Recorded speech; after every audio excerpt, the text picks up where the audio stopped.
strange. So what advice can you give to people who are looking to have a strong and meaningful and lasting relationship with someone? Well, the first thing is to decide if that is really what you want. Is that You know, fair, and- do you think, to say, I want to be single forever? Do you think that's realistic or fair assessment of oneself? I think that that's, for most people, a pathway to insanity. Yeah. You know, the psychoanalysts used to think that, and we all think this way in some ways, that you're sane because you're well put together. Your psyche is well structured, right? It's internal, somehow inside your head. Mm. And there's some truth in that, but here's a more accurate viewpoint, I think. You outsource most of your sanity because it's too complicated. And so what you do is your parents raise you to be vaguely acceptable to other people. And then you're surrounded by other people your whole life.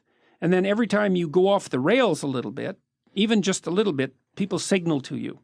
Like you make a joke, it's not that funny, and people don't laugh. And you think, oh, well, I should probably rethink my sense of humor a little bit or pay more attention. Or you tell a rambling story and you notice that everyone's like lost in the distance. And Right. so if you're civilized enough so that people don't shun you and you have people around you, then they're going to be always telling you how to not be too insane. Well, if you're alone, you drift. Right. You drift, Right. and you'll drift in the direction of your biggest weakness. And so, there are some people, maybe they're introverted and disagreeable. They're not cut out for a lot of social contact. But we're social animals, man, right to the core. Sure. And it's a suboptimal solution for the vast majority of people.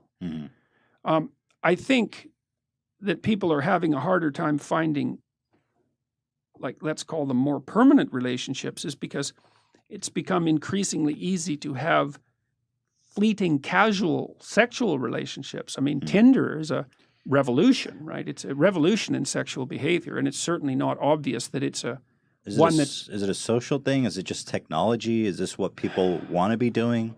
Because you think the It's fleeting, easier. yeah, in some ways. but the technology has enabled this fleeting sexual activity. Definitely. Okay. Definitely. And that's, But- we don't want to underestimate how radical a technology that is. That's especially for men.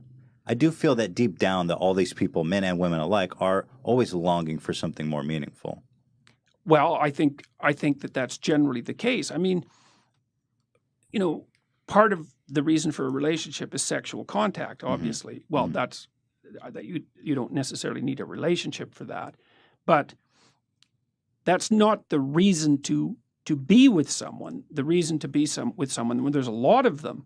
So one is, well, kids who have two parents do far better, period. The data on that is crystal clear. It doesn't mean that there aren't many single parents who struggle to do a wonderful job. Right? Yeah. That's not the same thing. It's an average issue. So you need, plus, it's a lot of work to have kids. You kind of need to divide up the labor, especially in the first year or two, because the woman is completely overwhelmed in the first year and she needs somebody around to take care of her while she's taking care of the kid, fundamentally, or at least that's the way it looks to me. So there's that. You need the stable basis for children, and it takes them a long time to mature, and they need to learn that relationships are trustworthy, right? So there's utility and stability there. But then also, you kind of want to tangle your life together with someone, because you have someone it's like two ropes that are tangled together. It's stronger, especially during times of weakness. And you have two brains instead of one, and that actually turns out to be really helpful when things are complicated.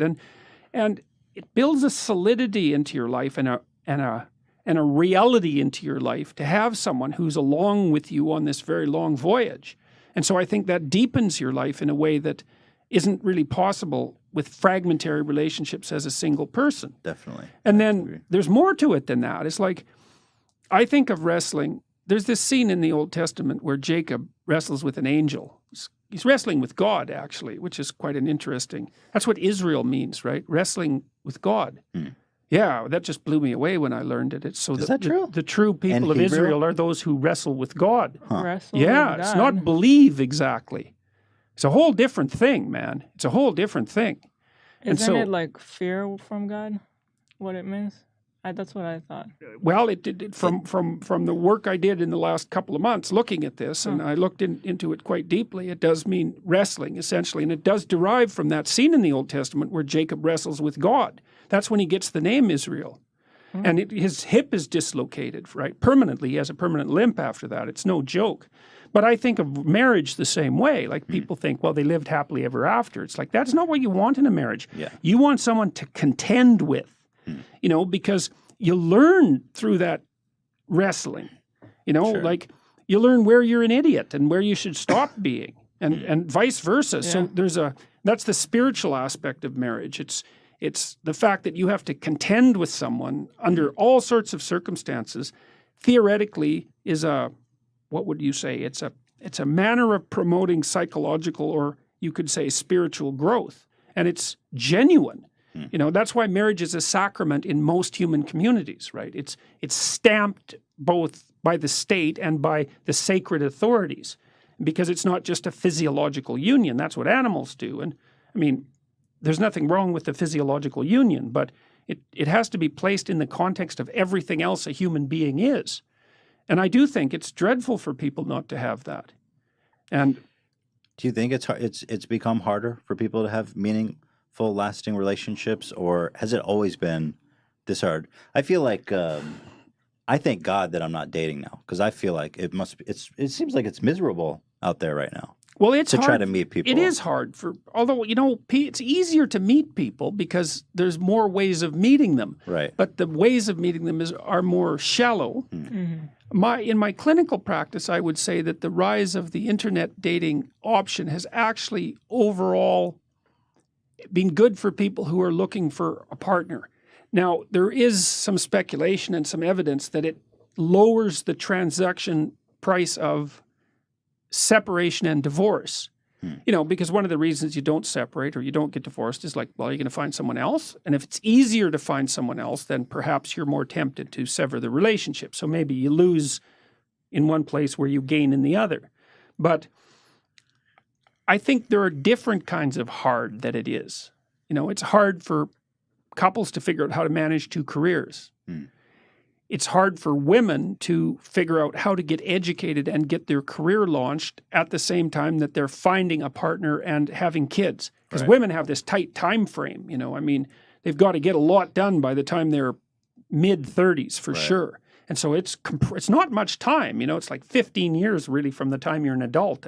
You better get at it. It's not very long. Right. So I think there are new challenges that have arisen that weren't there for previous generations. But previous generations had it hard in other ways. That's very So- true. Yeah. Like dying Like they at died. 50. Yeah. Or in childbirth, yeah. for example. I feel like people also need to like understand how to make a relationship work. Like it's not just magic. You need to kind of put in the work to make it work. It's hard. You need It's to put challenging. in effort and Yeah. compromise a lot of times on, like if you live by yourself, you can do everything the way you would want. Yeah. If you live with someone else, then there's compromises to make. Yes. But in the long picture, it's better for you. Well, that's it. That's it. There's sacrifices to be made in the short term. Yeah. You know, and I mean, people have to. The effort issue is like, well, when you're in love with someone, you're going to organize your schedule and make them a priority. And, you know, that's in some ways a fleeting state, although it's not necessarily as fleeting as people think it is, but whatever. It's obviously a priority. And then you get married and, you know, you kind of get accustomed to having each other around, and then everything else is more important and the relationship drifts to the bottom. And then people get dissatisfied and they start looking for excitement and adventure otherwise. Well, you can't do that. You have to prioritize the relationship. Like my observation clinically has been for a couple to maintain their relationship without it deteriorating, they have to spend 90 minutes a week together talking about their lives, about how the house is run, about what they've all been doing to keep their stories caught up, right? That's So- not really even that much. By No, it's Yeah. not. you It's know. not. It's not that much. Yeah. But and which is a good thing. You can actually do it. And then they need to spend at least one time having a date. And two is better. One is necessary. Two is better. You can't aim for a lot more than that because, you know, life is very busy. And Yeah. if it's going to be sustainable, it has to be realistic. but they need to make time for each other twice a week and talk in a non-romantic way, just practically about the domestic economy and about everything that's going on. And that keeps people tied to each other and updated. And so that's sort of your minimal commitment level if you don't want things to deteriorate.